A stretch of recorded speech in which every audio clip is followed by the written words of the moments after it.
So, by basic human needs, what do I mean?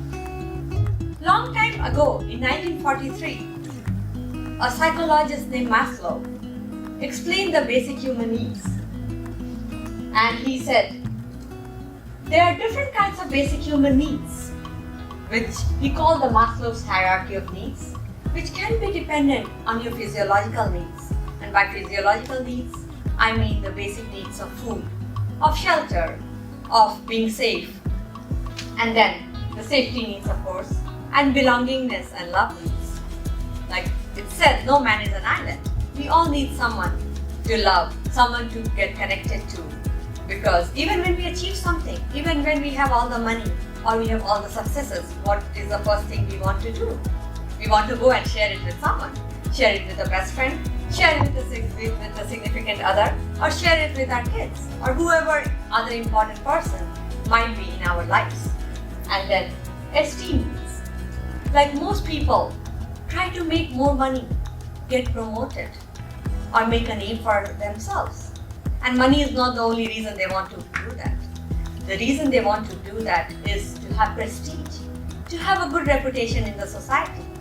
Especially in the Eastern society, reputation matters more than money. And even in Western society where money sometimes matters more, still, the main reason people want to have more money or to get more successes is to get a better esteem in the society and in the eyes of the friends and family and the people who know them. And then we have the self-actualization, which is the highest form of need.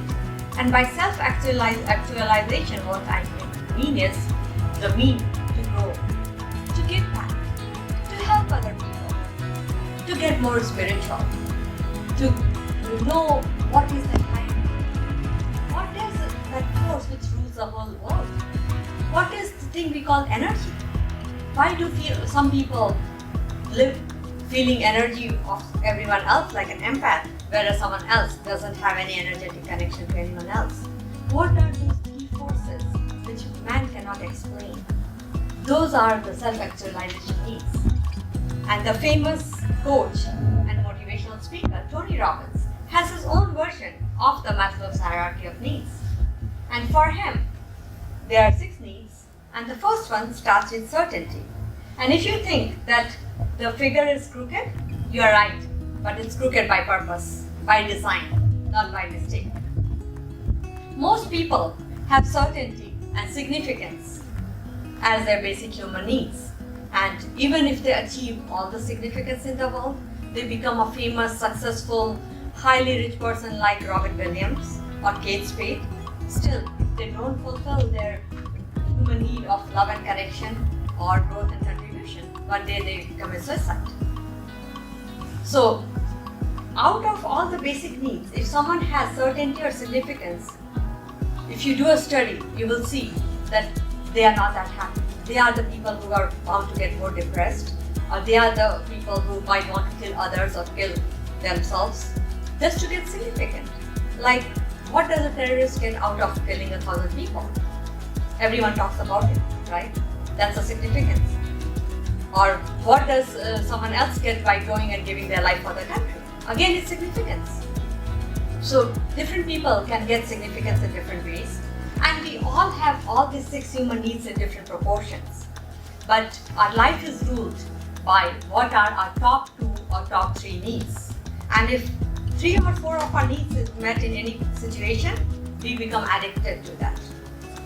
For example, if someone is always going and helping others and never taking care of themselves, they get sick, they don't go to the doctor because they have something else to do for someone, or they are always giving everything away, so they are destitute.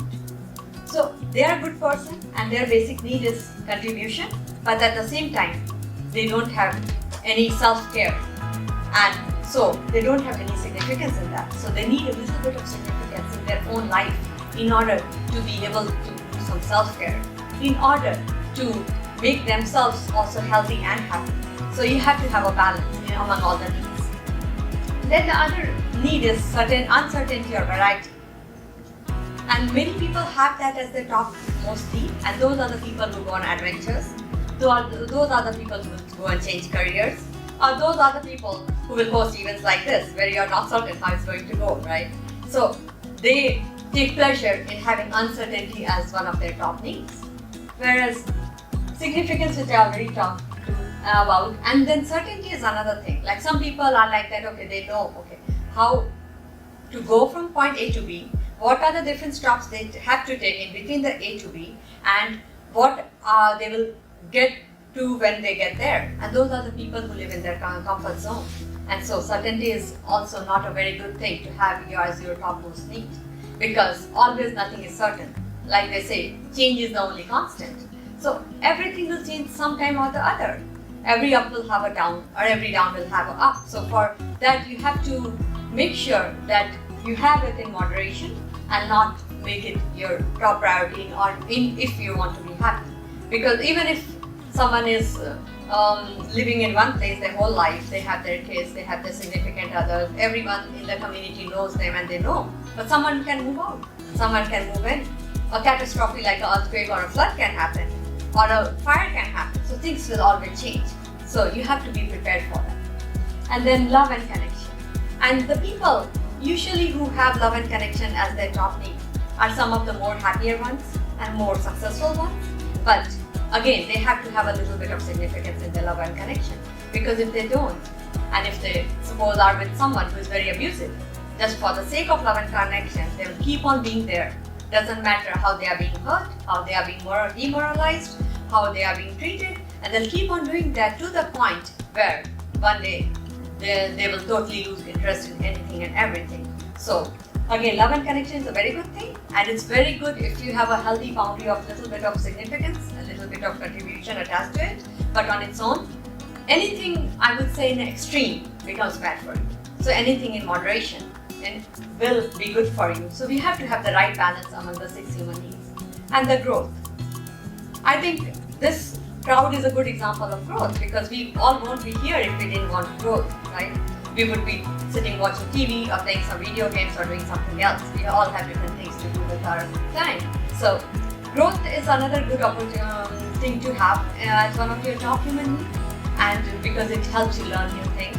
It helps you go to different trainings. It helps you grow mentally, read more books, give out more, or go visit new places to learn the different habits and the different cultures and the different way that different people think and behave. Because if you go from here to even, I would say, another country like Spain, which is not even that far, people will be very, very different, more family-oriented and more cohesive. And if you go to something like India, they will be even more different, totally opposite, because it's a team-oriented society, where here it's more individualistic society.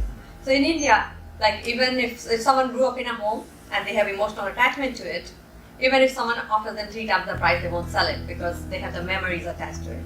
But if someone they really love needs a place to stay, they will give it that home for free. Whereas here, it's more capitalistic society, so it's more about business, right? So once you visit different places, you get the different viewpoints, and then you take the best from all the different cultures, all the different societies, and build a more comprehensive and more complete mindset. And then, of course, the contribution.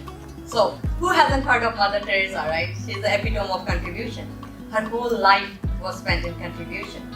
So people like that are rare, but they make a big impact on this world.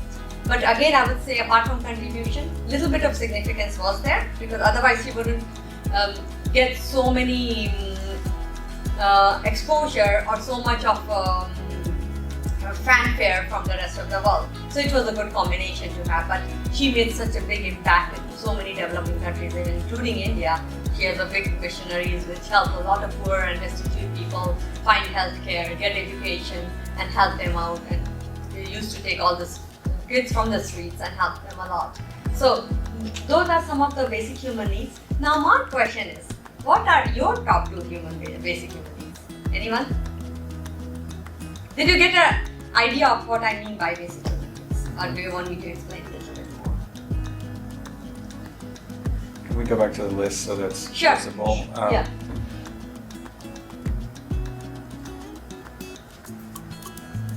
Any of them? Love. That's my Love one. and connection.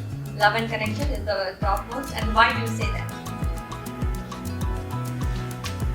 it's a fundamental requirement for my happiness. That's amazing. And what are the rules? Like what, which makes you feel love and connection? What makes me feel love and connection? Yes.